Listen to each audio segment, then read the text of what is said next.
Season 1 of 2025. Let's see what sort of adventures that it has in store. And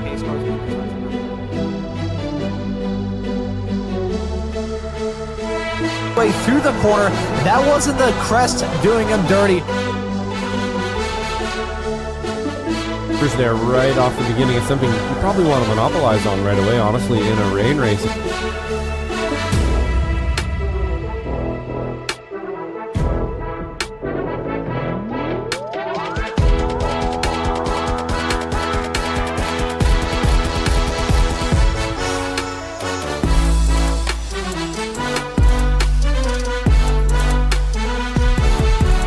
Involved in that as well. Godin, I believe, is a newer racer. Oh, that's a big crash coming out of the corner. Right as I was mentioning all of those racers, that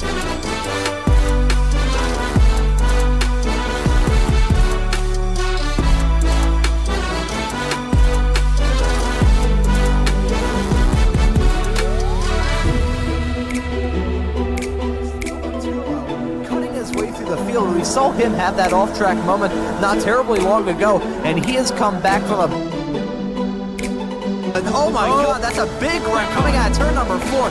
Multiple cars around. A little bit of contact going to Chris Montgomery as well. I saw that car kind of jerk around a little bit through that corner, but you can see Montgomery maybe got to size up a move on Colacio, as Colacio may try and get a move on him.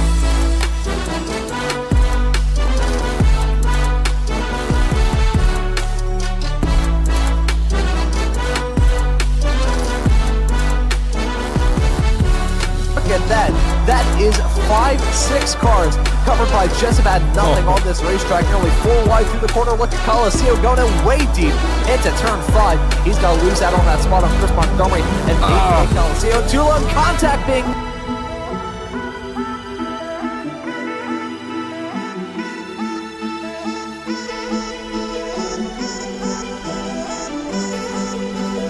Weekly Formula Vee Weekend Warriors crash him up wreckfest at the checkered flag. May God have mercy on both Josh and I's graphics cards because he had dust.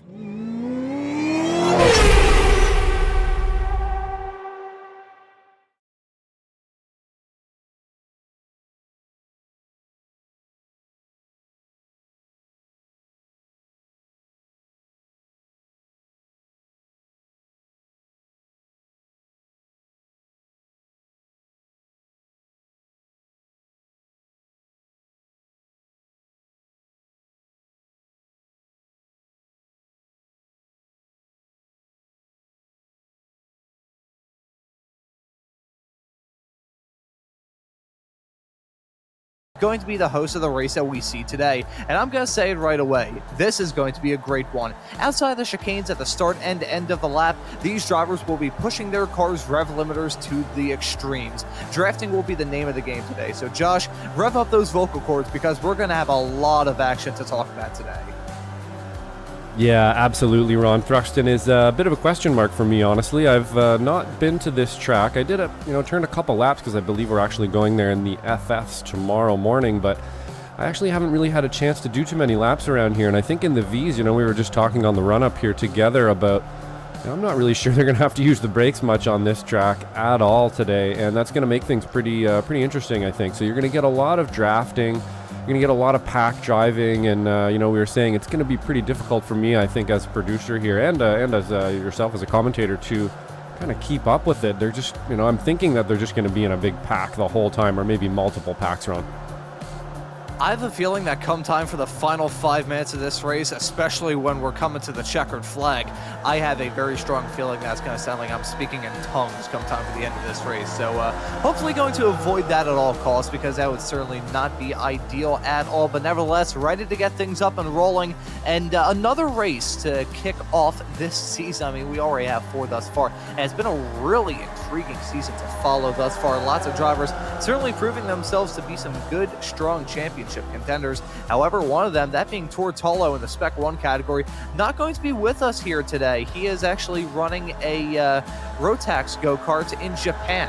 at the moment at a kart Very track cool. right by Fuji Speedway. So we wish Tortola the best in that adventure. I was kind of seeing a little bit of the discussion going on in the Formula Vee Weekend Warriors Discord server when he announced that he was not going to be running in this race. And Jason Green, who already has a checkered flag this season, coming off the back of a win at Okayama 1 week ago, kind of poking the bear in a little bit. Those two, of course, battled for a championship 1 season ago. And who knows, maybe with this absentee appearance or lack thereof from Tullo, we may end up seeing that championship battle heat up significantly. So, you know, on the subject of that, I think we'll run the championship points up here across all 3 of the classes that we have from the Formula Vee Weekend Warriors.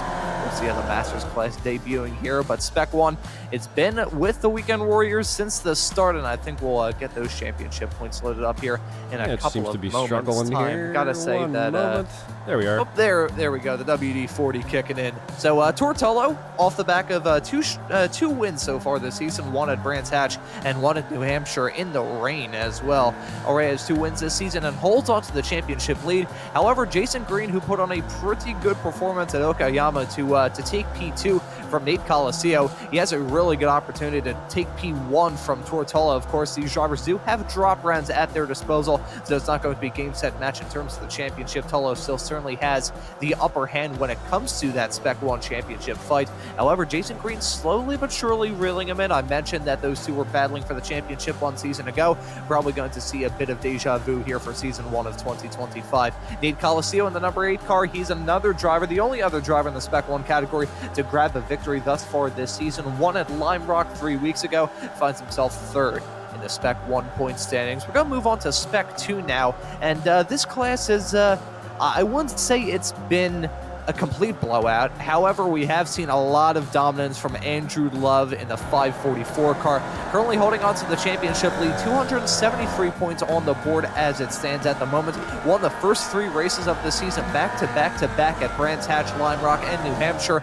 Did not win last time out at Okayama. It was Ethan Orr, who's I believe currently leading this practice session, Spec 2, who won at Okayama 1 week ago.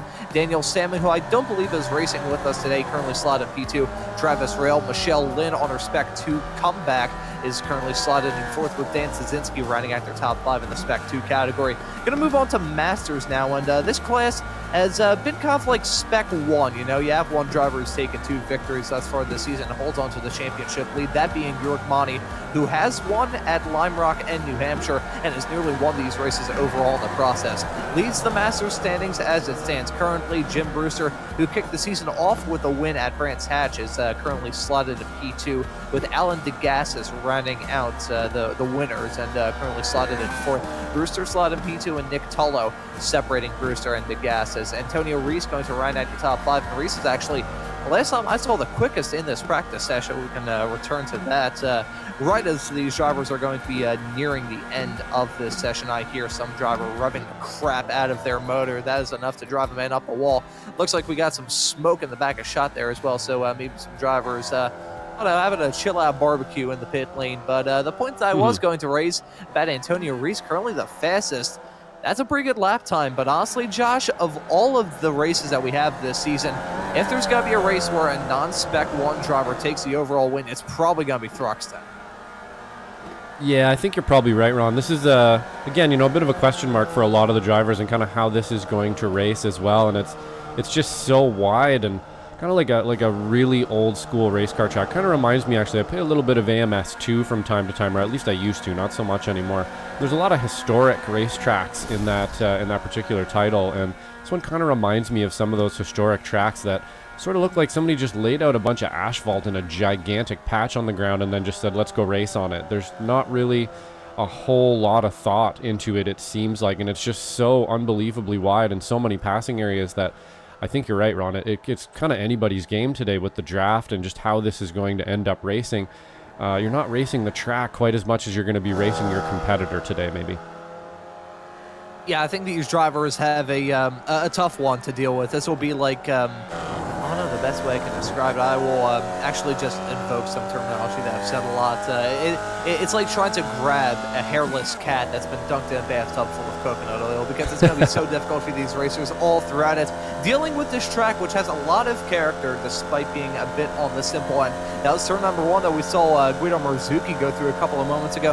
Now through this corner, which isn't even numbered as a corner, this certainly is. That's Campbell of turn number 2. One of the only braking points of this entire lap through turn number 3 of Cobb. Now off into 4, which is such a tricky corner to try and psych at. He got those killer inside curbs, which I have a feeling are probably going to send some racers into lower Earth orbit throughout this 30-minute race that we have coming up, or even the qualifying session we're about to get into. This is turn number 5 of Noble, another tricky corner to try and psych out. This track, I bought it pretty much as soon as iRacing brought it out. It is a fantastic circuit, but it takes a lot of time to kind of know where you need to turn in, where you need to hit the apexes, and so on. That was turn number 6 of Goodwood. We saw Marzuki go through a couple of moments ago, staying oh so close to the inside to try and shave as many feet off your lap time as you can. Lap distance, I should say. Look at that. Taking a lot of advantage in the curb through turn number 8 of Church. Went through that long, meandering, seemingly never-ending right-hander was Village leading up into 8th. That we saw Marzuki take the shortcut line through. And there's a flag man. Hello, Barry. Nice to see you again with the checkered flag up in the air for this practice session. These drivers getting sucked up into the UFO portal, so bring them back down to pit lane. So that was a 3/4 of a lap guide, 2/3 of Almost a lap got guide one in there, yeah. of Thruxton. I nearly said Goodwood. That's not the correct track we're running at. That would be pretty cool, though. They probably should put that in this game at some point, Ron, I would imagine. But yeah, pretty interesting lap there for sure. You're definitely not lifting very often here. But let's get to the grid, Ron. I think we may have to wait out for a little bit because we still got the other. Don't worry, it's okay, Josh. It's been a long night. Yeah, that happens to the best of us, don't worry. I am running off the back of yesterday, where I had probably about 3 hours of sleep and a frontal lobe migraine all throughout it, and I also had to deal with some of the, how can I put this, the spirited drivers of the city of Philadelphia, North Philadelphia to be a bit more precise, so that was, oh boy. Anyways, getting back now and talking about this qualifying session, seeing some drivers hit the racetrack at this point in time. I was going to raise this as we saw those practice results up. It's a nice little fun thing to see the Szynski brothers, Dan and Brian, right next to each other in terms of their practice times. They were in 9th and 10th. At the end of that. So very rarely do you see people with the same last name right by each other on the racetrack. And who knows if they show the same pace, they may have a battle of the brothers come time for this 30-minute race that we have coming up. I think if we could possibly ride on board with Jim Brewster here, who are following, heading his way through turn number 8 a couple of moments ago, off onto another one of the not-so-straight straightaways around this racetrack. There is no point of this racetrack where these drivers don't have to have any inputs in the wheel. The entire racetrack is constantly full of bends and turns.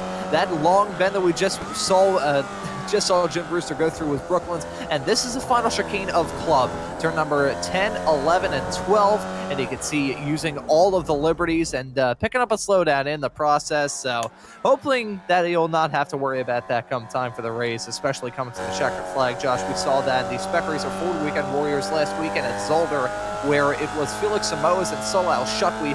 Samoas was leading heading through the final chicane, and then Al-Shutwi was able to grab the win after Samoas picked up a slowdown in the final dying breaths of that race. So hoping that we don't have a case of deja vu here at Thruxton, but that final chicane is so tricky to psych out.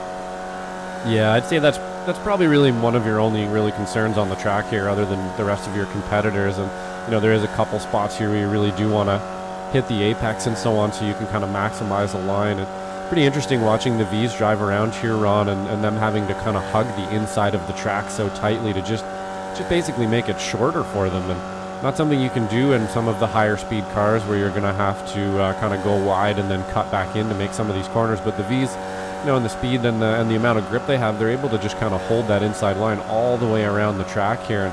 And you can see them just burying the throttle into the firewall here, headed up to this final chicane, one of the only places you're really going to have any sort of trouble, and there he goes having some trouble. So, it wouldn't surprise me, Ron, especially out here in qualifying, you almost just get a little bit dazed out there. You're just droning around, and then all of a sudden you have something to do, and it looks like, you spend that whole lap thinking about that chicane, and then once you get there, you really got to execute it properly.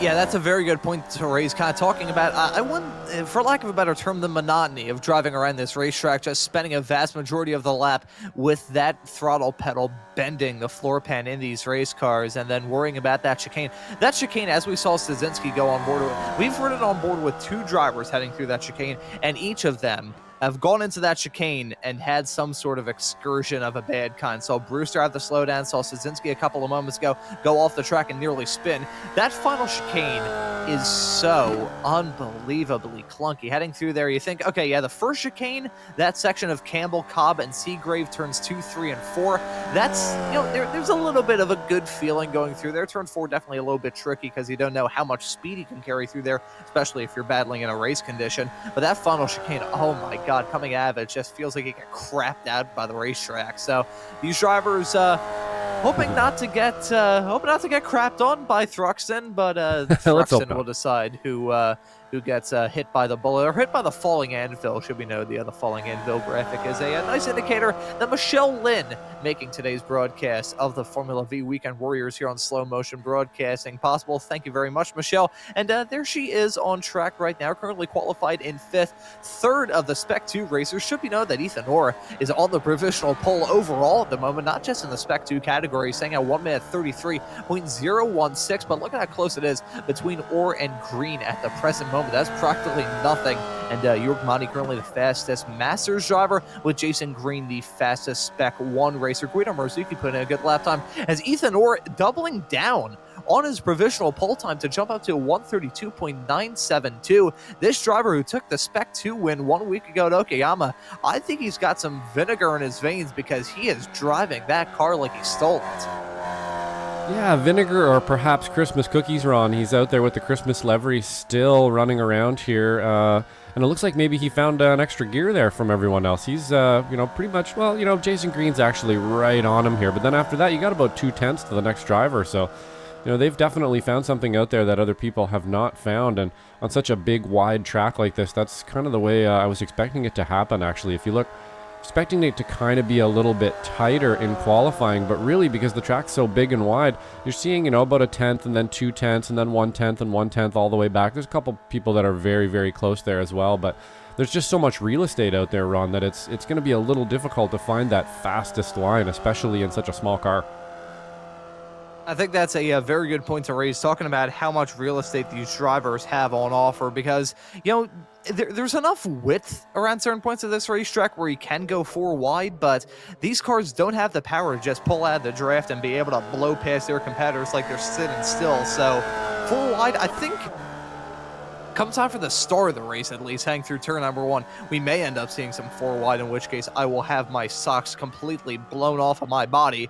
But I think throughout the rest of the race, we may not see that 4 wide. Certainly going to be seeing some side-by-side action, maybe even some 3 wide action as well. I am bracing myself. I think we kind of talked about this a little bit before the start of this broadcast, Josh, talking about the comparisons that can be made between this Formula V Weekend Warriors race today at Thruxton and the one a few weeks ago at Lime Rock, because that's usually been the gold standard in terms of drafting, for lack of a better term, shiitake mushroom shows in the Formula V Weekend Warriors, where these drivers are just battling tooth and nail, trading blows like a bunch of boxers in a ring. I think this is probably, you could honestly say that this is Long Beach cranked up to a higher level, because outside those 2 chicanes, these drivers are going flat. Yeah, totally, Ron. Lime Rock's probably a little bit more narrow and a little bit more hustly than this track, but I think they're sort of going to play out, very similar, like you said. There's going to be a lot of drafting. There's not really a lot of places to pass at Lime Rock. That being said, kind of everywhere's a passing opportunity there too, if you're willing to kind of put one up the inside or wedge somebody, and there's kind of only really 1 chicane. So yeah, you can definitely draw some parallels there. This place is much wider, and it's definitely flatter in a lot of areas. I think we're going to get a lot of drafting, but I think, yes, Ron, it's going to kind of promote exactly the same type of racing where you're leapfrogging each other every lap and then having to deal with each other into the chicane kind of thing, and then again every lap sort of resetting and leapfrogging again. And I think that's probably what we're going to see here today. And just like we mentioned last weekend, really it's going to be about decision making again.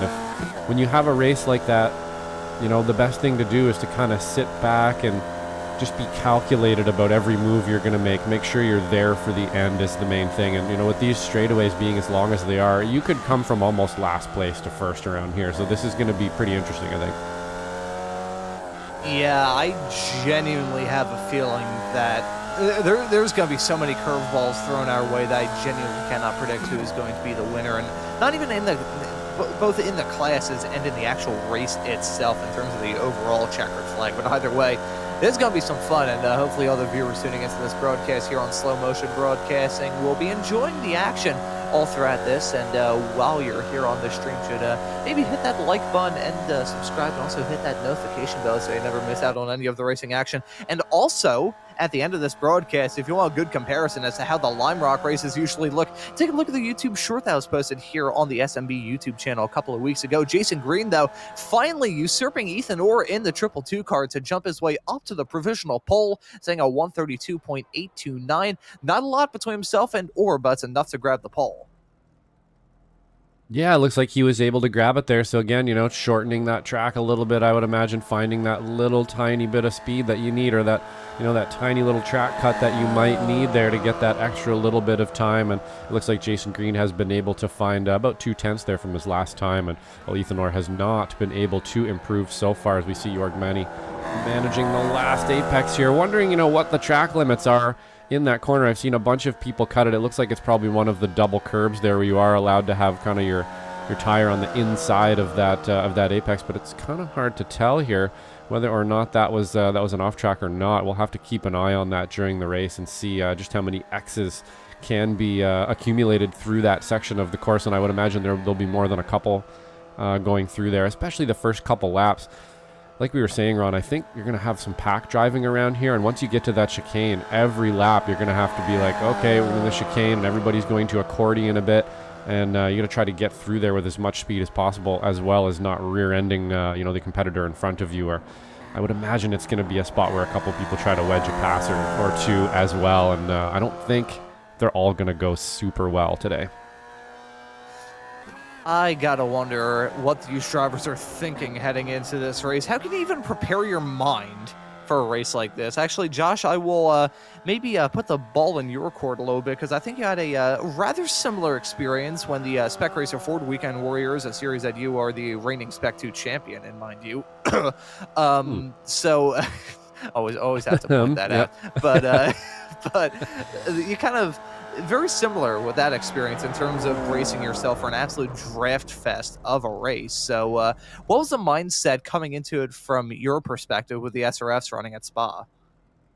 Yeah, it's one of those things where you know it's going to be a draft train. You know that everybody's going to be out there drafting, and you kind of just, you know, for lack of a better way to put it, you almost just kind of want to hold station a little bit. You don't want to get too pointy, but you don't want to be too limp about it either. You really have to kind of play ball with everybody around you and just try to stay alive, something I did not do very well in that Spa race this season. Unfortunately, it's a difficult one, and people, you know, there's a straightaway and you're 4 wide, and you have to make that decision. Am I going to try to come out on top of this, or am I going to back out and come out in the back? And sometimes backing out is the wrong decision as well. So it really just comes down to decision making and playing ball with the cars around you and kind of telegraphing moves and stuff. And it really takes only one, you know, maybe 2 drivers in a pack that just kind of don't get it, maybe, which happens every once in a while. And that's something you just have to deal with on track. Somebody who wants to fight every corner and making you kind of fall backwards in the pack. So, you know, if I had any advice for the drivers out here today, it would be try to stay in a pack, try to make good decisions, and just be there at the end. And if you can do that, then chances are you're going to do okay.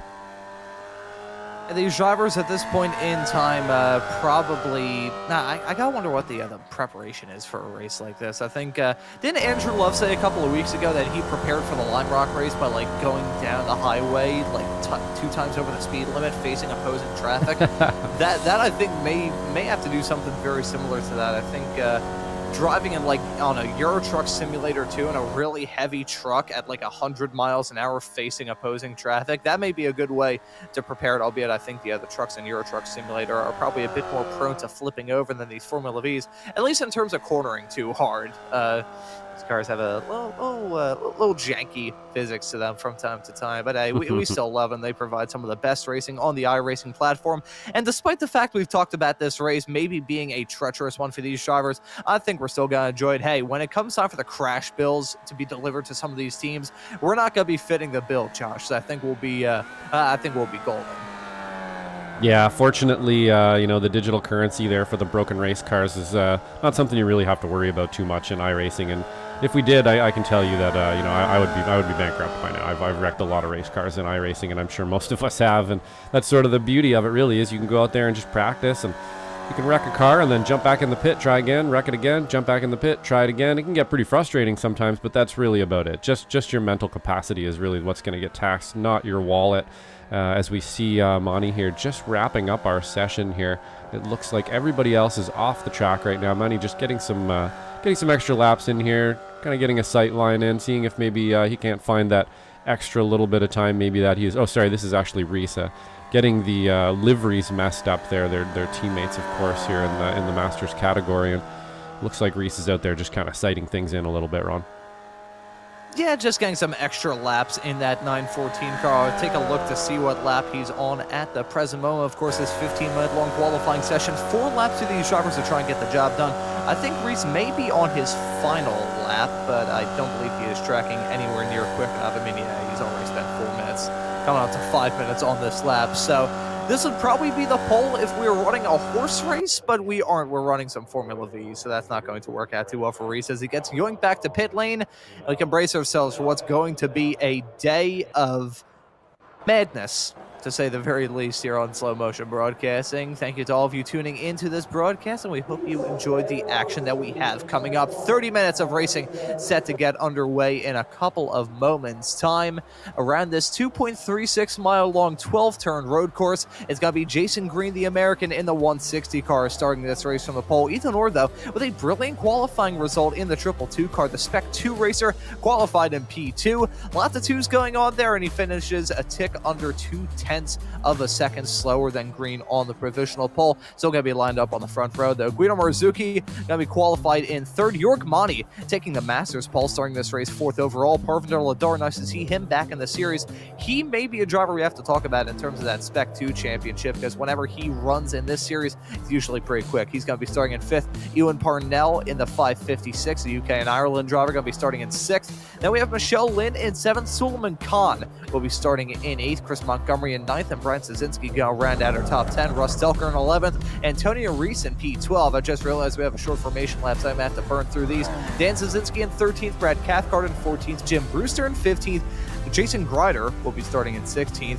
Sander Verbruge, the newcomer, I believe, the Dutch driver in the 433, going to be starting in 17th. Michael Latarillo in P18. Chris Doden in 19th. David Tamira, the Indonesian driver. Nice to see some Indonesian representation here in the series. Going to be starting in 20th. Wayne Buttermore in 21st. Nick Tullo in 22nd. Jeffrey Beck in 23rd. Jeff Jacobson in 24th. And looking through the final few starters, I was expecting over 30, so I'm kind of happy that we only have 27. Only 27 starters. Travis Rail in 25th. Carl Burke in 26th. And Russ Lundberg in a round at 27 car is set to get things up and rolling from the 5th race of this season.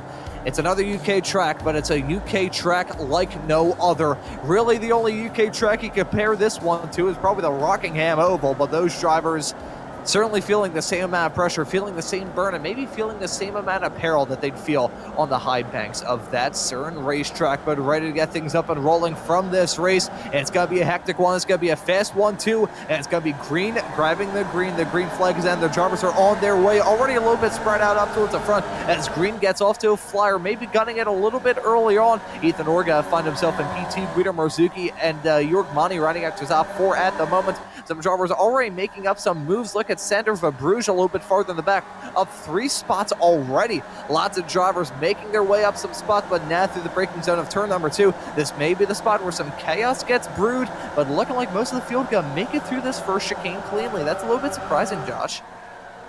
Yeah, totally. It looks like they're playing ball out there so far, and there is quite a bit of room on this track to kind of shuffle around a little bit and you would hope, you know, on the first lap or two on such a wide track and stuff that you're not going to end up making contact right away here. But I suppose if it was going to happen, this might be when it does. And I'm going to keep a really good eye on Ethan Orr today in Spec 2 there, way up at the tip, at the pointy end of the field here with Jason Green. Going to see just kind of what kind of pace he has here. By the end of the season, we might have to move him up to S1 because he is absolutely flying today. Let's see what that racecraft can do for him. Yeah, let's see if he can flex those racecraft muscles and maybe muscle his way past Jason Green. It's certainly not going to be a move that he's going to have stick now. I was going to say maybe not a move he's going to go for now. Right as I say that, he goes side by side, heading through into the final chicane for the first time to complete the first lap of this race. Or they'll go take a very odd line on entry. I think he was able to make that stick because that's a spin heading down into the chicane for Jason Grider. Thankfully, though, he doesn't rejoin the racetrack and take out some of his competitors, but the braking zone through that chicane is going to be oh so tough. I think there's a little bit of a collision there involving Michael Lattarulo. Saw that car was very much so wounded coming out of that final chicane. May have to touch on that in a couple of moments. But meanwhile, looking back at the field, 3 wide, heading off into turn number 2. Michelle Lynn going to be the meat of that sandwich, very close to making contact. Parvin Ladar involved in that fight. Those two battling for the Spec 2 P2 as it stands currently, with Chris Montgomery and the 33 gang involved in that battle as well.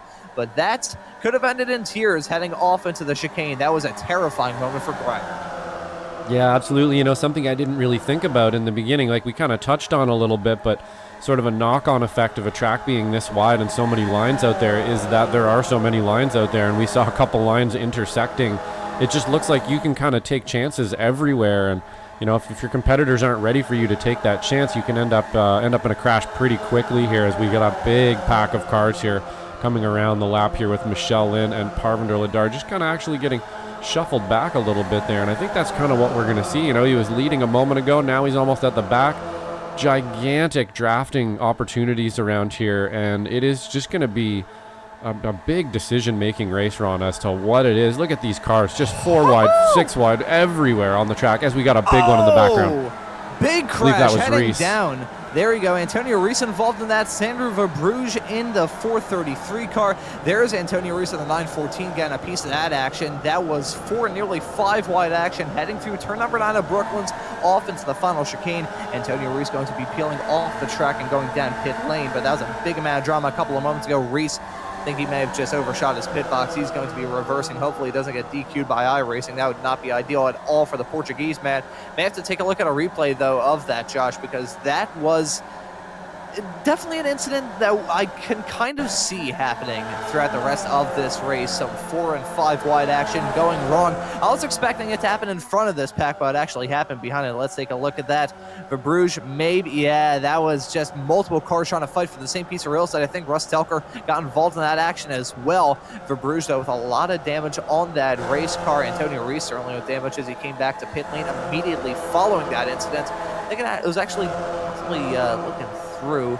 So Brad Cathcart a couple of moments ago. I believe, yeah, it was Russ Telker. It's 3 wide, heading through turn number 6. This is going to be one of these races where we genuinely cannot keep track of it, because these drivers are going to be going for some moves that I don't think any of us, even those drivers, would expect. Yeah, that was Tazinski and the new driver here of Tamira. Was it Tamira, I believe? Almost making contact there. Oh, and a little touch from Tamira as well there. Again, getting away with 2 touches. Real pointy up at the tip of the... Wow, yeah, it's going to be pretty hard to follow all of these battles out there, Ron, but we're going to do our best to follow them.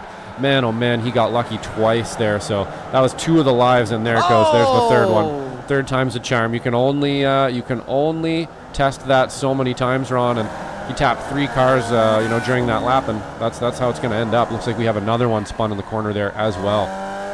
Jason Grider. There we go. I think that was perfectly on sync there. Knock on wood. Actually, I say that is an IKEA desk. I think it's made out of cardboard. But Jason Grider in that 552 car having a really rough start to this race. I think there may have been an incident involving himself.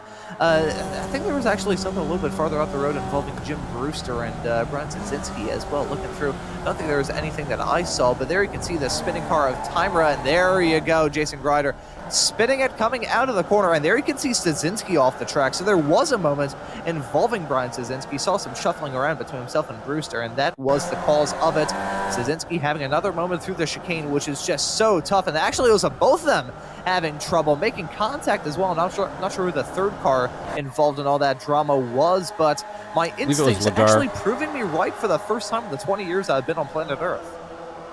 Yeah, it's getting a little frenetic out there at the moment, Ron, and this is kind of what we expected. If you look around, the track's just so wide. There's so much canvas out there to paint your car around that, and they're using it. They're painting every inch of this track with their tires there, and it's definitely causing a lot of action here on the track, and pretty hard to follow, but pretty awesome for us as well at the same time.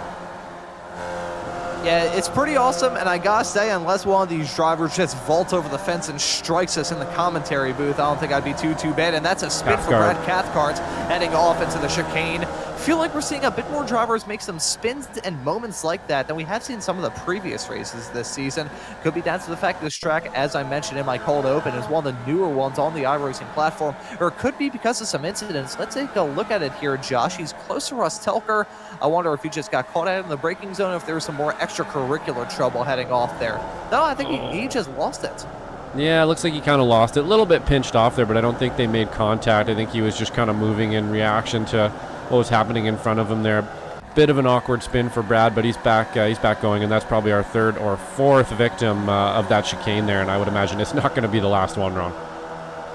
Yeah, it's not the first, and damn will not be the last, because we've had a lot of drivers run into some difficulties through there thus far. Look at that, very close quarter stuff involving Jeff Jacobson and Jim Brewster. You also got Michael Latarillo involved in that fight as well. That was heading off through 5 and 6 a couple of moments ago, which has to be one of the toughest sections of this racetrack.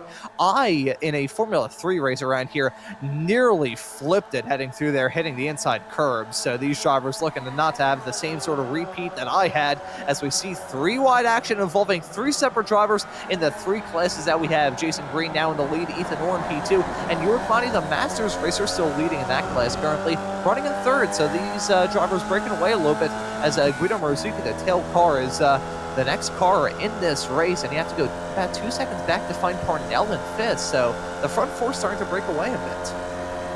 Yeah, absolutely. It's almost impossible to keep up with the action here on so many passes in one lap. We're going to do our best to try to keep up with it, as we saw, Orr at the front, then Jason, then Manny. Now Manny's back in 3rd, and I have a feeling that's just the way it's going to be here, back and forth, back and forth. We're going to follow Manny for a little bit here and just see what kind of drafting and what this straightaway looks like on board, and just how long and how much drafting you actually can get done here. Let's see if he can't pull himself, I would imagine, almost right to the front by the end of this lap. And really the only way that you're not going to go to the front from here is if you decide not to, and that kind of brings us back to our run-up comments there, where it's really just about decision making out here. Do I want to be at the front right now? Do I not want to be at the front right now? You're going to be feathering that throttle out there, making those decisions moment by moment. Yeah, moment-by-moment decisions, and those split-second decisions that may make or break a driver's race. These drivers have to make a lot of them, though. Whenever you catch up to a car right in front, it feels like you got 500 miles an hour of wind at your back, like Jorg Monty's certainly feeling at the moment. Got to try and pull out and get the move done on Ethan Orr, as Ethan Orr got to pull out to try and get the move done on Jason Green. Monty going to slip back behind. I don't think he wants any parts of 3-wide nonsense heading all through the final chicane. Going to hold on to P3 for now. May see Marzuki try and get a move done on Monty, not close enough. As you can see, I think Orr may have gone a slowdown as he's taking the lead of this race from Jason Green. And there you can see pulling over to the side. Those track limits hanging through turn 1 feel like are going to be the biggest detriment that these drivers have to deal with all throughout this 30-minute race. Yeah, definitely. I know, and I'm sure you do as well, Ron, as a driver, when you're on a track that has a difficult, let's say 90% of the track is really easy, and maybe there's that last 10 or 5% that are difficult, you spend the whole lap thinking about that 10%, and when you finally do arrive at that last little bit, you really kind of have to just put it together, not clench your teeth, but try to be nice and smooth through that section that might not be your favorite, or just the hardest part of the track that you kind of have to clench for a little bit every single lap. And we saw a bit of a blink there, I think, from Orr, and that's that's how you're going to lose one of these races. Whoever can execute that chicane over and over and over again for 40 minutes solid is going to come out on top, or for 30 minutes solid is going to be the one who probably comes out on top. And we've already seen more than a couple drivers here just not really be able to get that chicane perfectly every lap, and all you got to do is mess it up once, and boom, you're way behind all these guys. So let's see how it plays out here. Hopefully Ethan can execute that corner a little bit cleaner this time as he takes the lead of the race again here on. And here we go back to 3-wide action. Marzuki wanting no parts of this absolute madness that he sees right in front of him lap after lap, really straightaway by straightaway at this point. Green going to get that move done to slip his way back into the lead of the race. But look at those track limits through that chicane. That will be something we have to talk about come time for the end of this race. And even the exit coming out of that chicane going to be oh so important.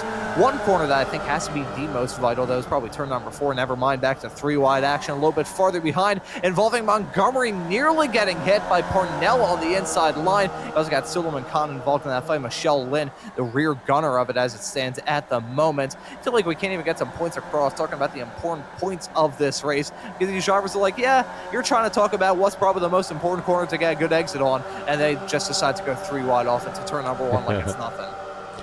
Yeah, it's kind of happening everywhere on the track. They have spread out a little bit now, looking at my timing, and things aren't quite as red as they were for the whole first part of this lap, or the first part of this race, sorry, but there is still a lot of packs and a lot of fighting going on, and this is nowhere near done yet, as we can see them out there just dicing for position still, and see Michelle Lynn in the back there, just probably biding her time, hopefully biding her time here, waiting for the right opportunity to make a move, or maybe not make a move quite yet in the race, and let's see if she can't just move herself forward a little bit more. She's currently in 3rd place in S2, so, you know, it might even be a good idea to kind of just hold position a little bit now and see what plays out in front of her. There's not a whole lot, although Parnell is up in front of her here. He's up there racing with Montgomery right now, so if she can just kind of hang back here, maybe something will happen up front, give her an opportunity to take that position. Yeah, and let's see how Michelle Lynn is going to tackle this race. I will mention this yet again. Thank you very much, Michelle, for making this broadcast possible. Broadcast where I feel like I'm definitely going to be eyeing the bag of cough drops that I have right by my desk at the end of this, because holy cow, we're going to have a whole lot of stuff to talk about. Already have had a lot of stuff to talk about in the first 12, coming up to 13 minutes of this 30-minute long race. Haven't even hit the halfway mark. We've had some incidents here and there, some drivers going off the track, some drivers going 3, 4, nearly 5 wide. You know, the usual in the Formula Vee weekend warriors, as that nearly ended in disaster for Jeffrey Beck as he spins heading through the final chicane, sorry.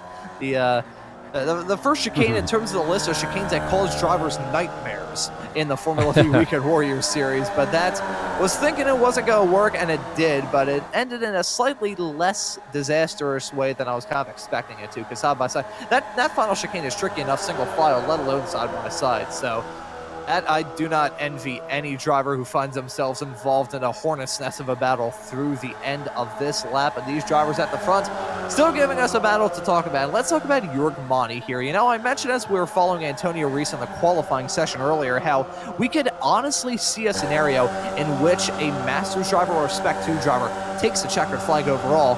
Ethan Orr was leading this race at a certain point in time. He's currently leading it. Jörg Mani, though, nearly going to take the lead, but look at Jason Green coming up on the inside line. Green going to try and spoil my pick of Mani going to lead this race as Green makes it work heading off into the final chicane. But of all the races that we have this season, this will probably be the one where we could see an upset and a non-Spec 1 driver take that overall checkered flag.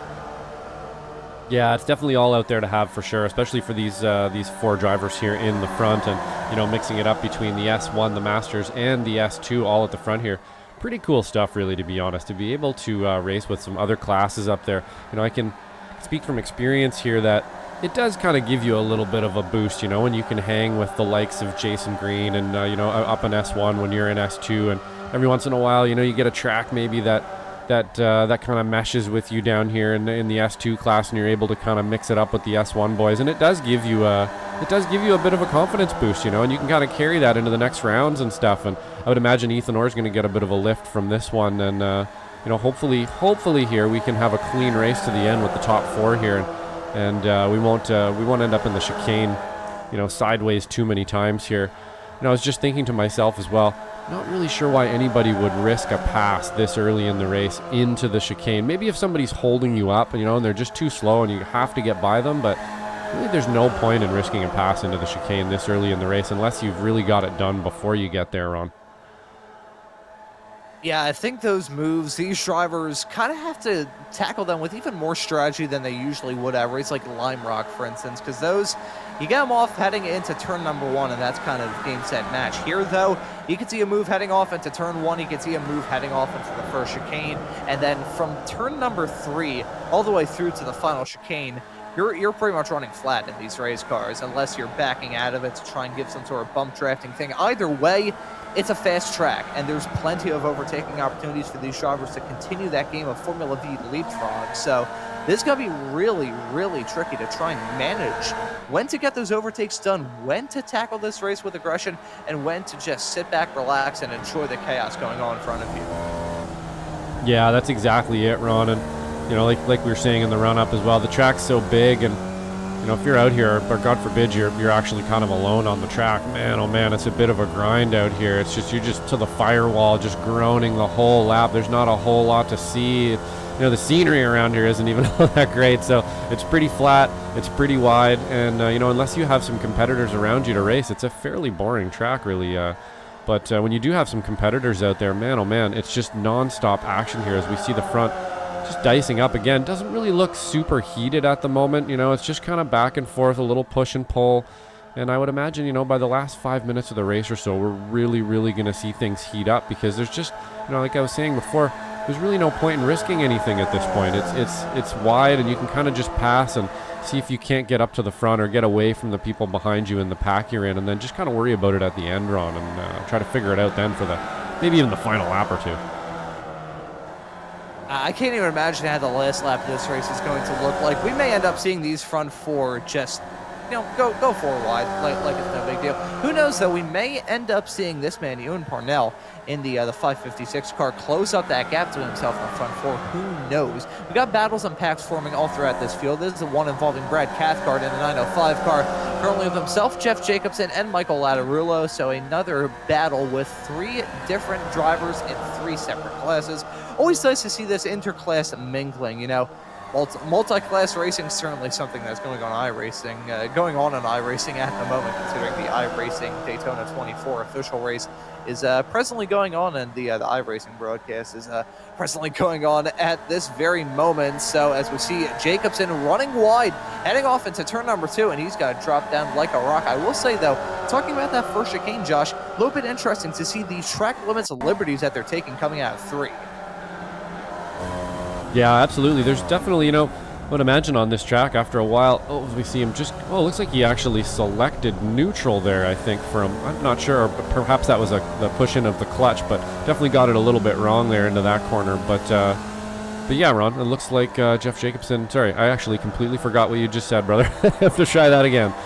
It's all good. The second part of that chicane, turn number 3, seeing those drivers run nearly up to the grass coming out of that corner, a little bit surprising to me. What about you?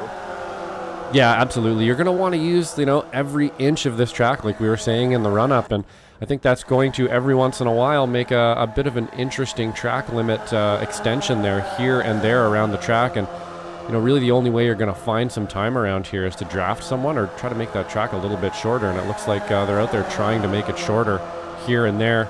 Still a little bit confused as to what the actual track limit in that chicane is, as I've seen a couple people cut it pretty darn close and seemingly getting away with it.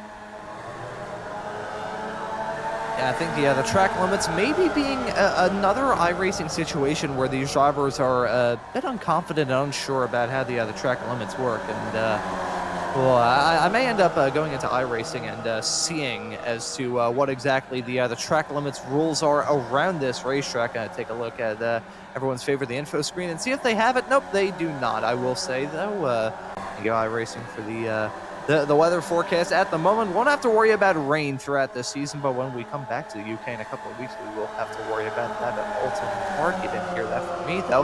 Anyways, getting back to the front and seeing Jason Green, Jorg Monty, Ethan Orr, and Guido Marzuki still covered by about a half a second, heading their way off through turn number 8, and nearly coming to blows heading through turn number 8 in the process.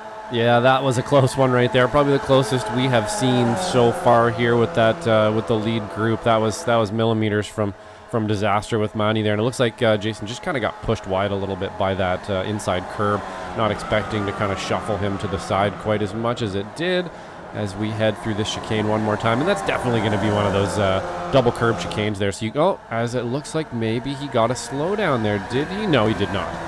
Yeah, so you can take, you can take some liberties with that chicane for sure. You can definitely cut it a little more than say maybe it looks visually that they're kind of cutting that chicane. They're not. You can actually take a little bit of that curb with you, as long as you're not going right on the inside here, as we see them just continuing to cut shapes out there and try to find a way to just kind of get in front and pull away, which is just not something you're going to be able to do around Thruxton, Ron. Yeah, getting out to the lead and just pulling away with it is... it's next to impossible around here, unless you somehow swap the motor in a Formula Vee with, like a Cadillac GTP V8. I don't think there's any other way for you to pull away. That would be an interesting experience. A 600 horsepower Formula Vee. Genuinely, I think being locked in a phone case with a rabid line would cause you to live longer than being in one of those. But probably a good reason why iRacing doesn't have that. But maybe if iRacing is tuning into this, that would be a nice little experiment. The successor to the Dallara IRO1, the Dallara IRO2. It's a Formula Vee with like a 1,200 horsepower motor. That would be absolutely terrifying. I also feel like I'd probably snap my wrist trying to drive a car like that, even on the smoothest of racetracks, or around a racetrack like this, where these drivers are giving us some battles lap after lap, corner after corner, minute after minute. We'll say, though, coming up to only 8 minutes left in this 30-minute long race. This race has completely flown by. I feel like we've just been talking about the challenges of the track more so than we've been talking about this battling, but it has cooled off a little bit. That, or we've just got desensitized to seeing side-by-side racing lap after lap. Yeah, I think you're kind of right there, Ron. It's a little bit of being desensitized to it, as well as the drivers are out there just biding their time, like we were talking about. They're saving it up for the last little bit of the race here before they're really going to attack, I think. And there's no point in racing super hard on a track like this for 30 minutes and until the end, really. You can kind of just stay in the pack you're in. At least, if you're not going to catch that group in front of you, which I'm a little bit surprised that a few of these groups didn't work together a little bit more and try to move themselves forward. But that's just the way it is. Sometimes it only really takes one driver who wants to kind of race you, and you're not going to be able to move forward there very quickly at all. So yeah, I think it's a little bit column A and a little of column B there, Ron. You got a little bit, you've got some drivers out there that are kind of biding their time, and then at the same time, we're just used to seeing these guys going, 3-4 wide every lap as well. Gotta love the Formula Vee weekend warriors and the drivers who desensitize us to 4-wide racing action. I mean, it is kind of fair considering these cars are like a small little mosquito flying around the racetrack. They kind of sound like one too, like a gutty mosquito. What the hell am I talking about? Riding on board with Guido Marzucchi in the number 19 car. He's still running in fourth at the moment. I gotta wonder what Marzucchi's strategy is come time for the end of this race. For just about as long as the Formula Vee Weekend Warrior Series has been broadcasting here on Slow Motion Broadcasting, Marzucchi has been a staple of the Formula V's. But in our entire time covering this series, and I've been on every single one of these broadcasts, I feel like I have some grounds to stand on. He hasn't taken a checkered flag yet. Keyword being yet. He is fast, and he's certainly proving that in this race. He's been able to keep tabs with those drivers who've been battling tooth and nail up in the front. And who knows, maybe come time for the end of this race, he could be in the catbird seat. Maybe at this point in time, he's just been using this as a tutoring session, so to speak, trying to see what the strengths and weaknesses are of Jason Green, Jorg Monty, and Ethan Orr. And then maybe say, screw it. I know what these drivers are going to do. I know what their counters are, and I know what their weaknesses are as well. And then come time for that white flag, he may just throw a complete dummy at them and make them feel like a fool. Yeah, I'm kind of, it would be great if he did, Ron, like you were saying. We've seen Guido. He's always in the mix here, and he's, had some bad luck, made a couple bad decisions and stuff as well, but I don't think we've actually seen him take a win yet, and he's definitely due for a win. He's got the speed for it. He's got the racecraft for it. Just hasn't really happened for him yet. Maybe it can be today, as he's kind of pulling in on this group now as well, so I think maybe you might be right, Ron. He's kind of biding his time here. If he plays his cards right and he doesn't let himself drop too much here, he may have a chance near the end. And honestly, in fourth place, if you have a bit of a gap just like this one we're looking at right now at the beginning of this straightaway, you are going to be in the front by the end. So we'll see how he plays this one out, but I have a feeling exactly what you're saying there is what Guido's thinking right now. And as we were riding on board with that number 19 car heading his way off in through the braking zone of that final chicane, listen to how much he coasted heading into it. And I don't think he's worrying about fuel. I think at this point he's just trying to take it easy and make sure he can be in that discussion for the win for the final 3-ish minutes of this race. A final couple of laps for sure. But I gotta say, the coasting going on with Marzuki, so much coasting. In fact, I'm pretty sure it's quite reminiscent of my lackadaisical nature when it came to most of my high school days, and I will leave it at that.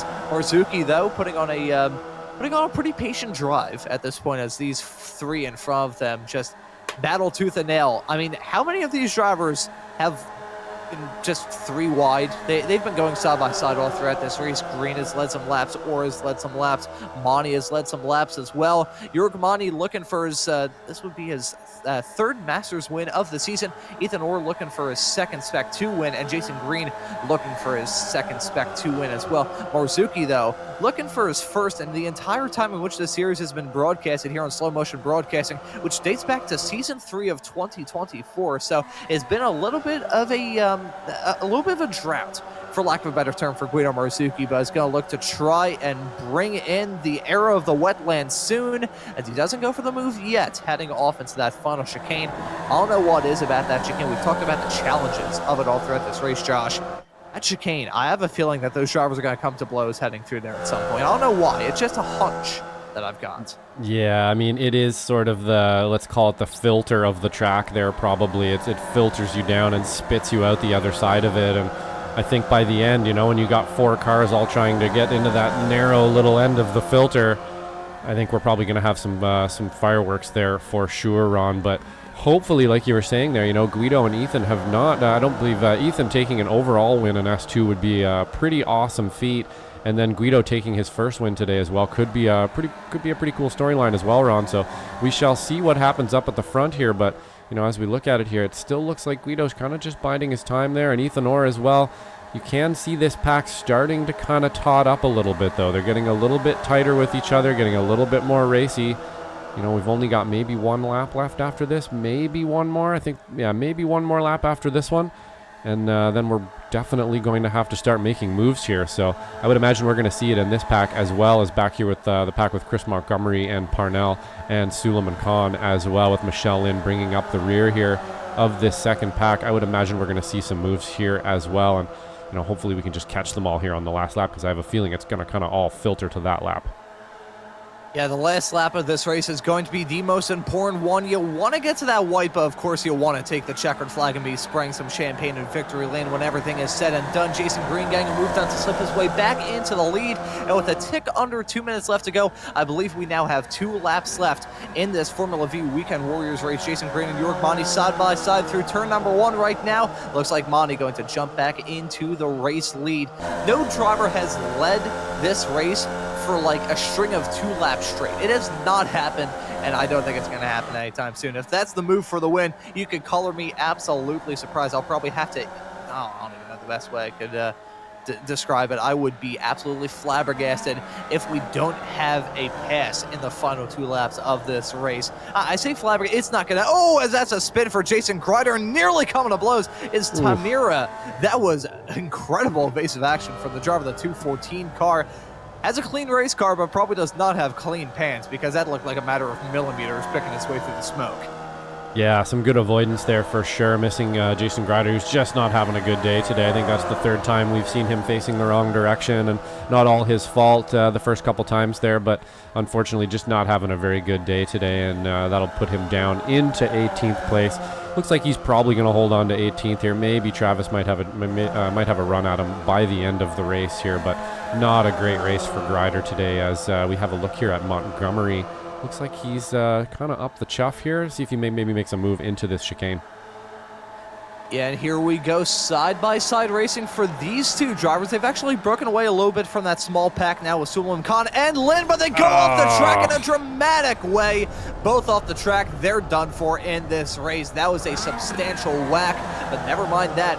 Let's jump up to the front. The white flag's in the air. Only 1 more lap of racing action here for the Formula Vee Weekend Warriors at Thruxton, and it's Monty and Green side-by-side, heading their way off into turn number 2 for the last time under green, and currently currently. Under green is Ethan Orr and Marzuki. Still Marzuki holding on to P4. Ethan Orr, though, he hasn't been challenging these two as of late, but they're still covered by practically nothing. A 4th of the second gap can disappear in the blink of an eye in these Formula Vee race cars, and I have a very distinct feeling that this battle is not going to be between only two cars. Green and Monty running up at the front. Monty, a Weekend Warrior staple. Green, a Weekend Warrior staple. Marzuki, a Formula Vee Weekend Warriors veteran. And Ethan Orr, a newcomer relative to the drivers he's around, trying to grab his second Spec 2 win of the season and maybe even grab an overall win in the process. They've only got one more braking zone left to go until they take the checkered flag. I think Guido Marzuki is tired of waiting. He may be trying to get moved on Ethan Orr now. Nope, it looks like he's gone back out of it as they head their way off into Church of 8 for the last time under green. Ethan Orr, though, giving a heck of a lot of challenge to Jason Green. Monty's starting to run away with it, but we still got a long stretch of flat-out racing left until we head through that final chicane. Look at that, Green threading the needle and contact being made. Monty gang pinged off the track. That's going to take him out. Ethan Orr and Green side by side heading their way through the braking zone into the final chicane for the last time in this race. Green getting at that inside line, but he goes sideways coming out of the corner. And Ethan Orr, the Spec 2 man, going to take the overall win in a dramatic series of events, coming to take the checkered flag. Green and Monty both going off the track. Jason Green certainly did not mean to have that contact with Monty, but the racing gods certainly wanted Green to lose it coming out of the final corner. Side by side, though, to the line with Ladar and Coden. Holy crap. Russell Telker getting right shuffled now out. finishes in 9th.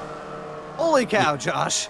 That was hard to keep up with, Ron. Holy cow, and what a great finish there. Amazing finish. Unfortunately, Jason Green getting shuffled out and having a little bit of contact with Monty there allows Ethan Orr to take a Spec 2 win overall. So pretty awesome race today. That was a great finish there, and it looks like we've just got a few more people here to cross the line, but we had a couple close finishes there right at the end, Ron. Yeah, some close finishes to be sure, but that battle for the win. Holy cow, we're going to take a look at a whole lot of replays. This will tide us over very, very well until we move into the results and the interviews, and also some sort of drag race that may be going on in the infield. Oh boy, I got hiccups at the worst possible time. But let's take a look at this with, there you go, Telker lost it coming out of the chicane, and that checked them up a little bit, and here we go side by side running right to the line. Ladar going to lose out on that spot by millimeters after over 30 minutes of racing action. Let's take a look at another angle of this. Telker was leading them heading through that final chicane. Hit that curb though, that curb, the curbs around this track, I dealt with it earlier on. The curbs around here are killer.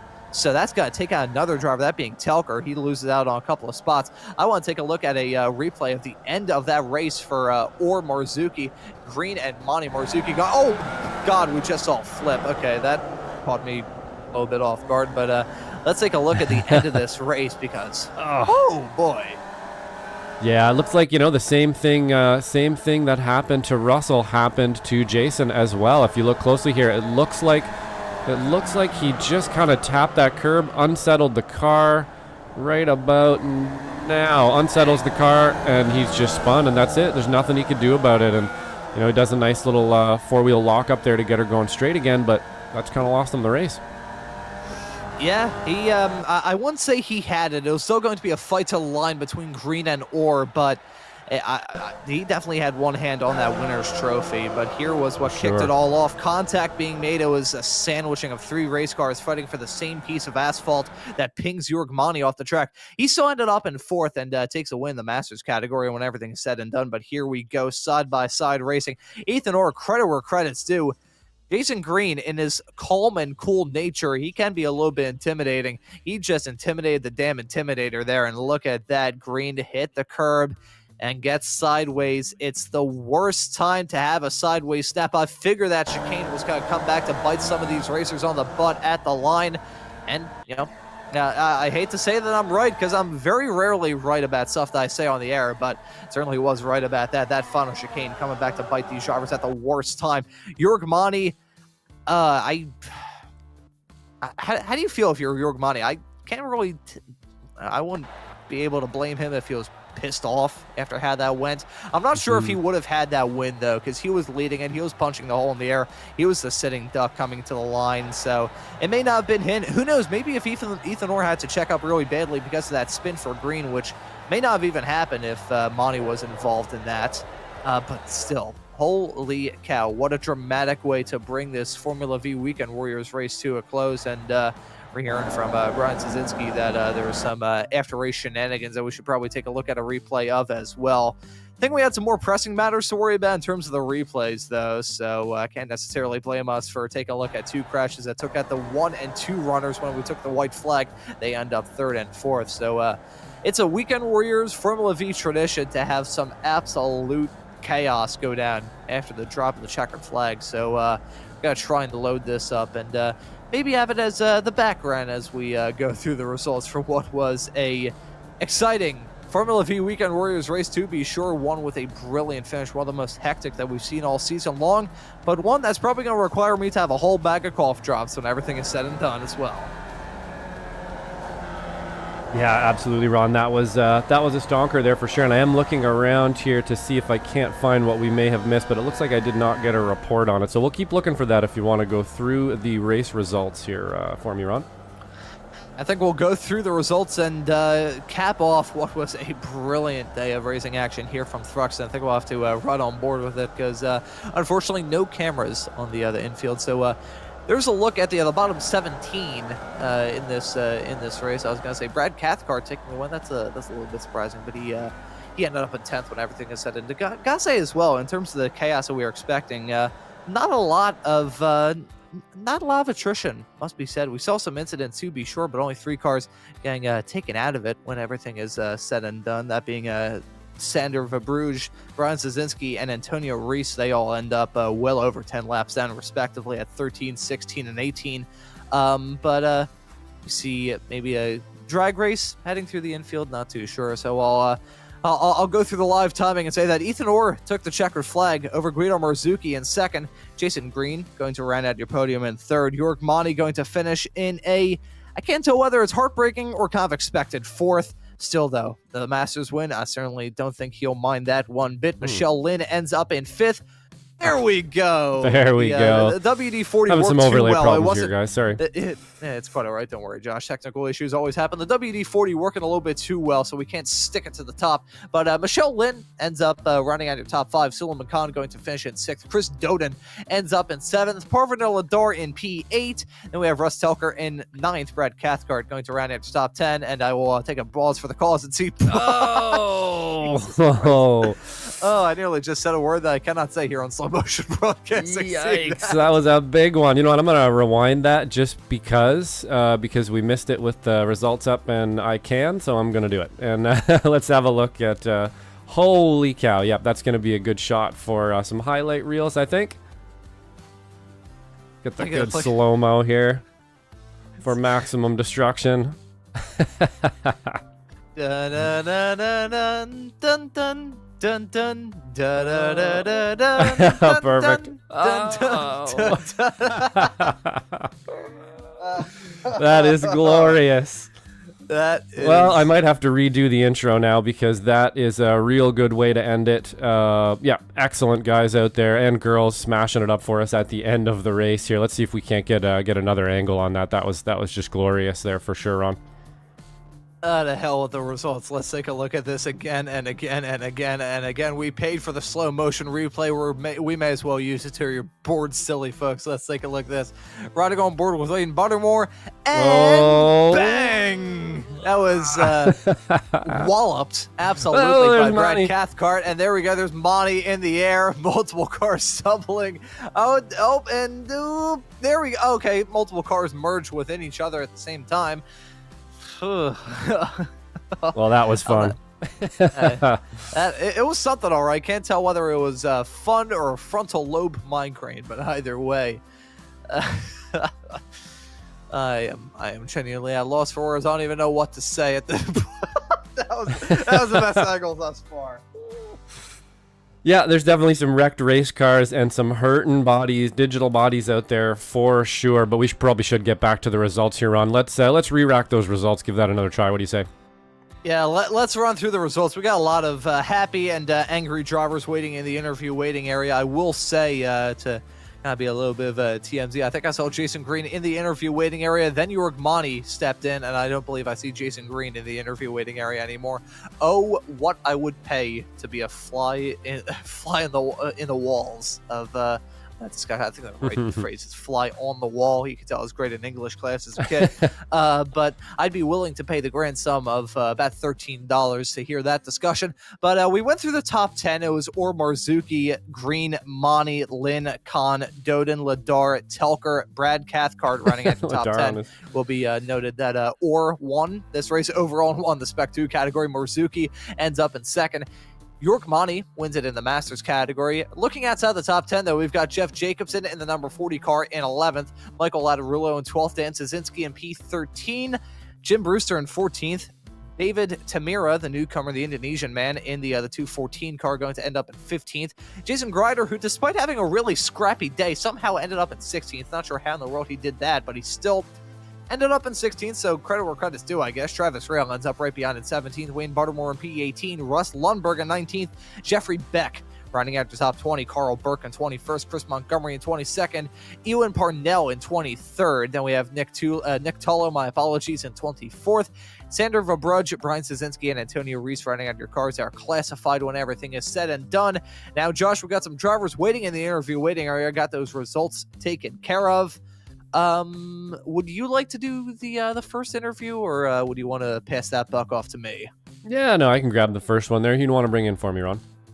Oh, that's a very good question that he asked. I think I will let you do the honors of interviewing Ethan Orr, our winner in Spec 2 and our winner overall, who's probably going to be over the moon about his result here today. Yeah, sounds good. Ethan, great race out there today, taking the overall victory from the S2 class, and it looked like it was quite the race out there. Lots of decision making to be made. How'd you get her done today? Hey, thanks. Yeah, so through the first half of the race, I saw that we kept going 3 wide in the last chicane, and normally if you were third, you'd actually come out on top. So about halfway through, I decided, well, I don't want anyone to deduce my plan here, so I'm just gonna sit in third and then wait till the white flag and try it out and see what happens. It almost didn't work out for me, but unfortunately Jason got unsettled by that. Well, unfortunately for him, he got unsettled by the curb there on the last corner. So yeah, that's totally what it looked like to us as well, too. It looked like, it was definitely going to be a battle to the line between the two of you. I don't think he had it totally sewed up there, but that curb definitely ended it for him in the end. And we saw you guys going back and forth and back and forth and back and forth out there. What was the strategy out there, Ethan? Were you just kind of biding your time there for a little bit and waiting to strike at the end, or would you rather have been up front the whole time? Yeah, so my basic strategy was, through the first half, I was trying out different moves to see what would work, as if I was coming up to the checkered flag, and then maybe the last 10-15 minutes just sit there and get ready to execute on it. But I didn't want to try out too many moves too early in the race. I didn't want people to catch on to what I was planning.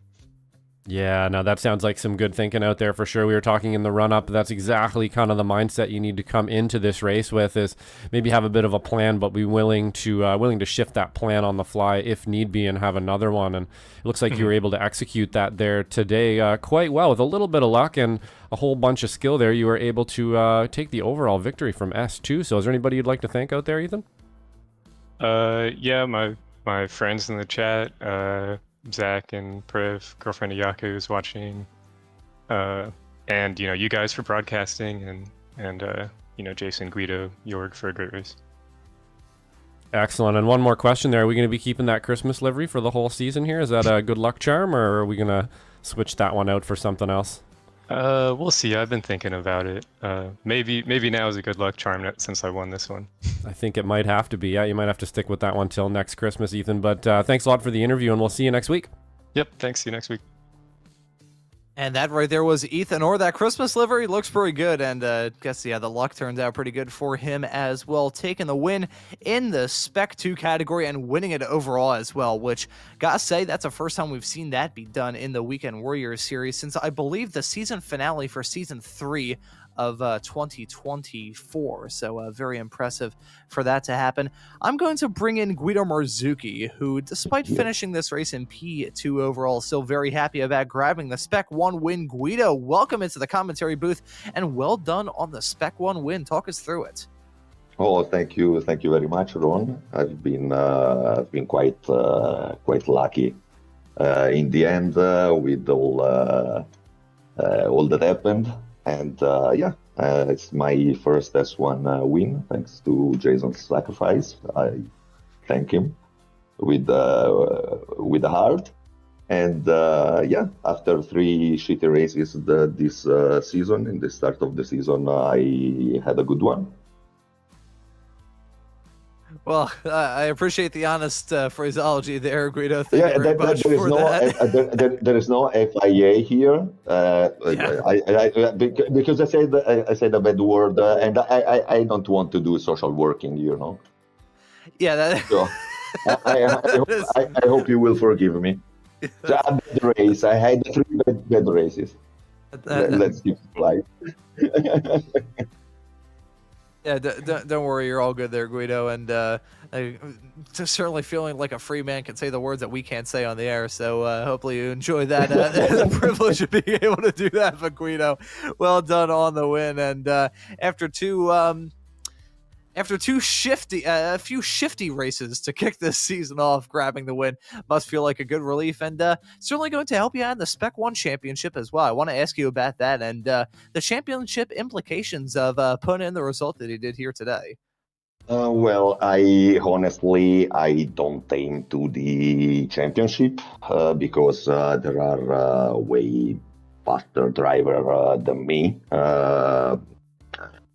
Jason and Thor are way faster than me usually, and sometimes I can stay with them and I take the joy from those occasions, but I know that my level is not at their level. They're way up. So last season I've been lucky throughout all the season, and that's why I ended up third. Because I've never been involved in any major crash. I always took the checkered flag without any issue. So I took advantage of all the luck that I had. And I hope I unloaded all this karmic luck on the first 3 races, and from now on we will keep it going. But I'm happy. I didn't expect it. It's those kind of tracks that I don't like. We almost don't break here, and usually in those situations, and you know better than me because you watch all the races, I get swallowed in the group when there is a good group, a big group in this kind of tracks with a big draft. Today I've been lucky. We went for up ahead. We created the gap. We kind of worked together to maintain the gap, and it worked. Well, that it certainly did, and you're going to be the one spraying the champagne in the Spec 1 win here today. So, Guido, thank you very much for joining us in the commentary booth. Well done on the result. And before we let you go and celebrate, is there anyone you want to give a thanks to or shout out? To all this great community, Weekend Warriors is, I think, the best thing that happened to me on iracing and sim racing in general. It's a very... It's a wonderful group of people. As I like to say, you come for the racing and you stay for the people, because everybody is willing to help. Everybody is joyful.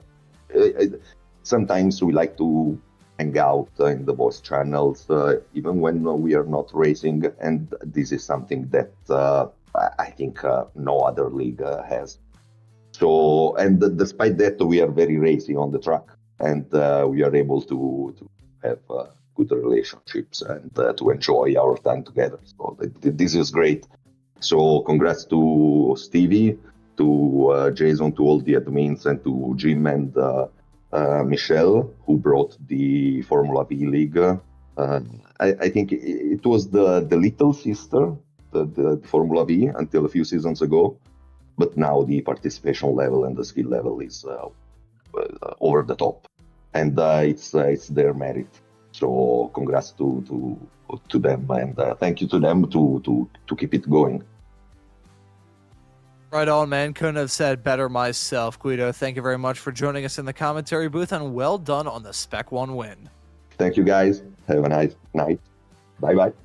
You as well, Guido. That right there was Guido Marzuki, the winner in the Spec 1 category. And now, before we wrap things up here on the broadcast, Josh, I'll let you have a chat with the woman who makes this series possible with her admin work and made today's broadcast possible with her generous support of this series. Going to drag Michelle Lynn in for you two to have a chat.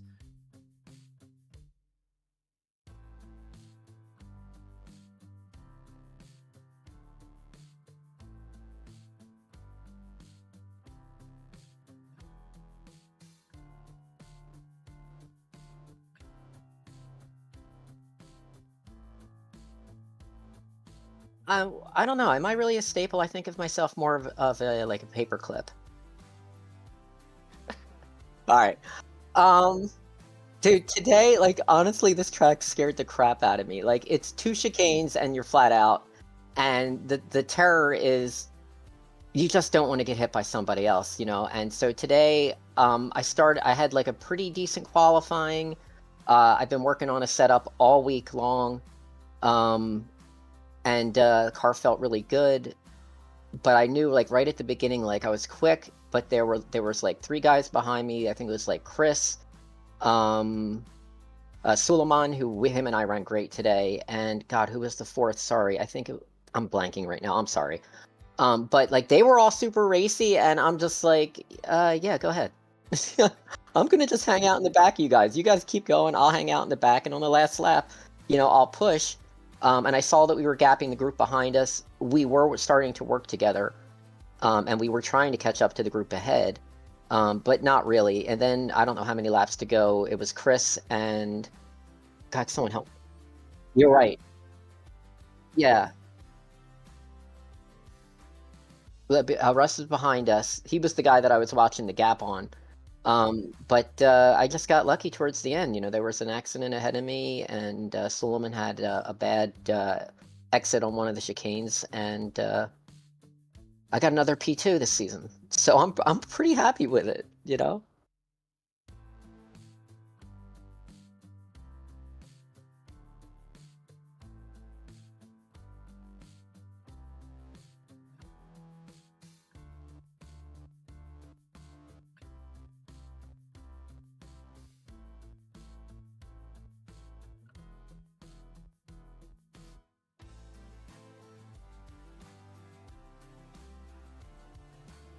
No, I got second. I got second. I don't want to take that away from Ethan. Yeah. Yeah, and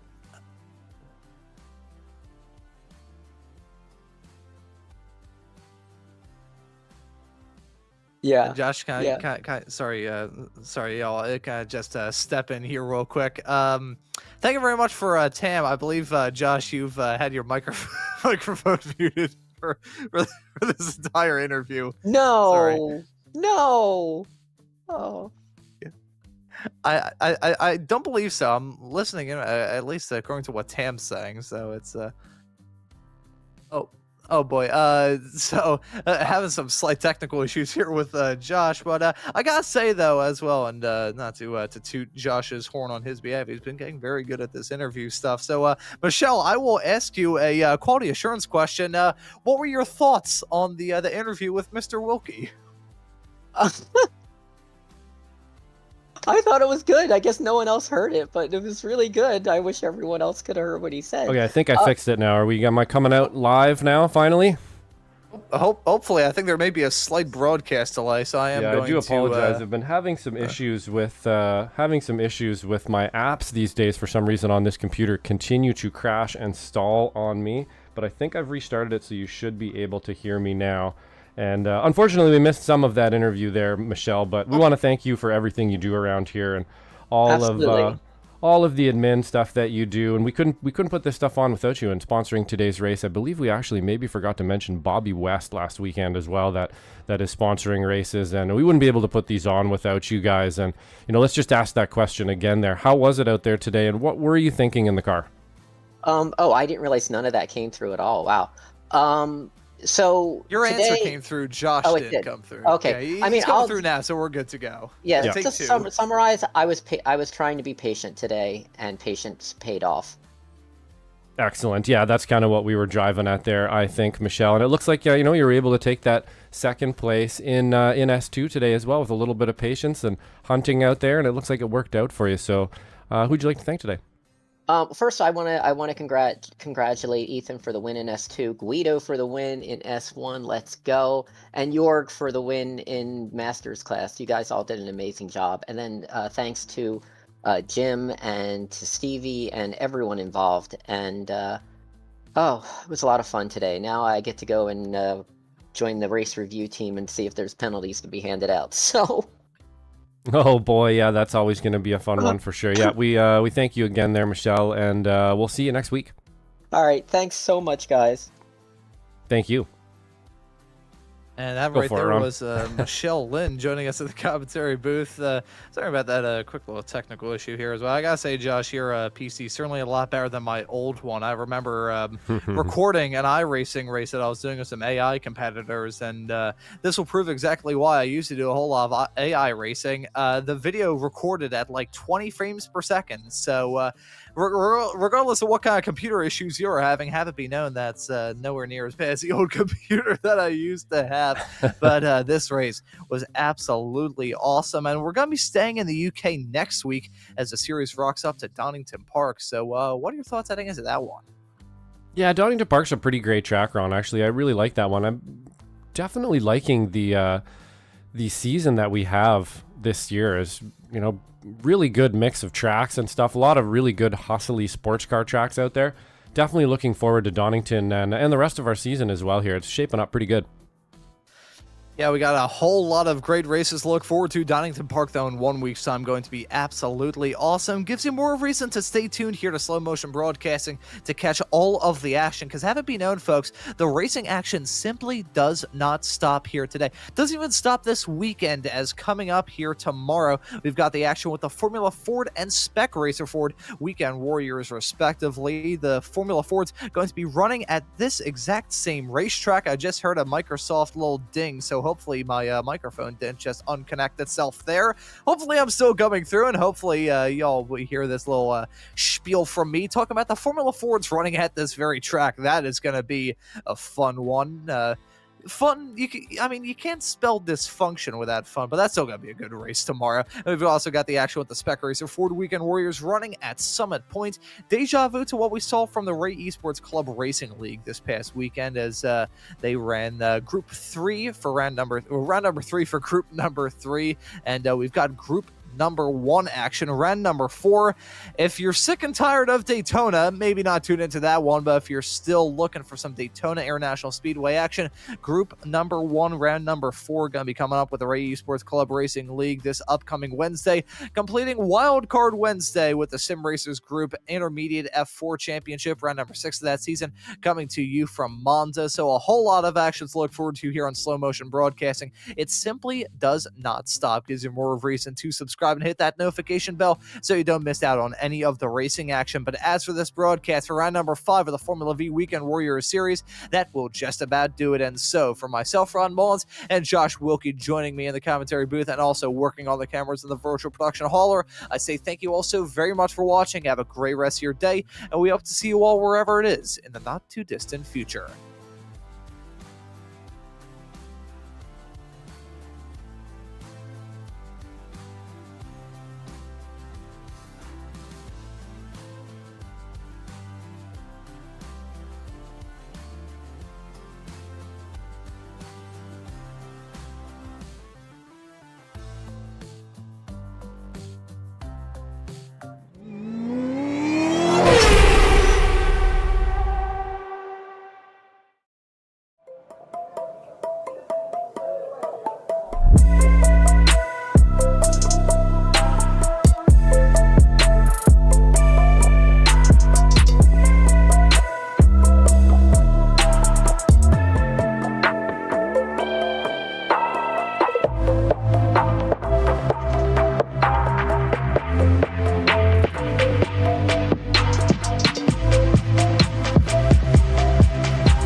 Season 1 of 2025. Let's see what sort of adventures that it has in store. And pace cars.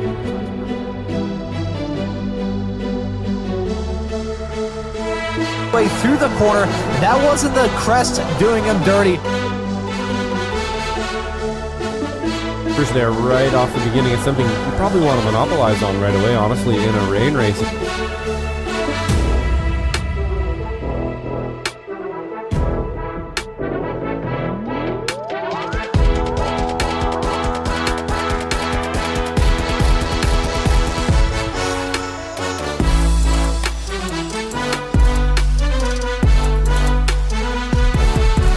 Involved in that as well. Godin, I believe, is a newer racer. Oh, that's a big crash coming out of the corner. Right as I was mentioning all of those racers, that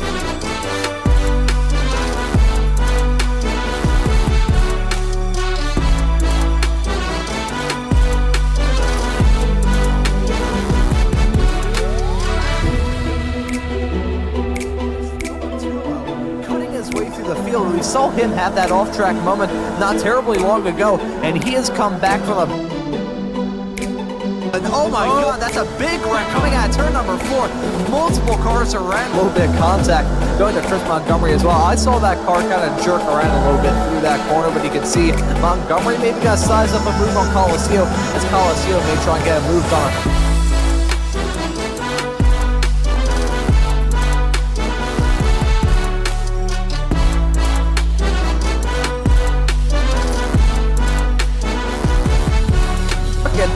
That is 5-6 cars covered by just about nothing on this racetrack. Nearly 4 wide through the corner. Look at Colacio going in way deep into turn 5. He's going to lose out on that spot on Chris Montgomery and maybe Colacio. Too long contact being...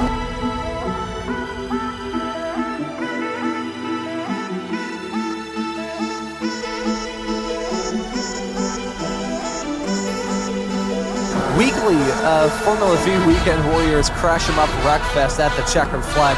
May God have mercy on both Josh and I's graphics cards, because he had Dustin.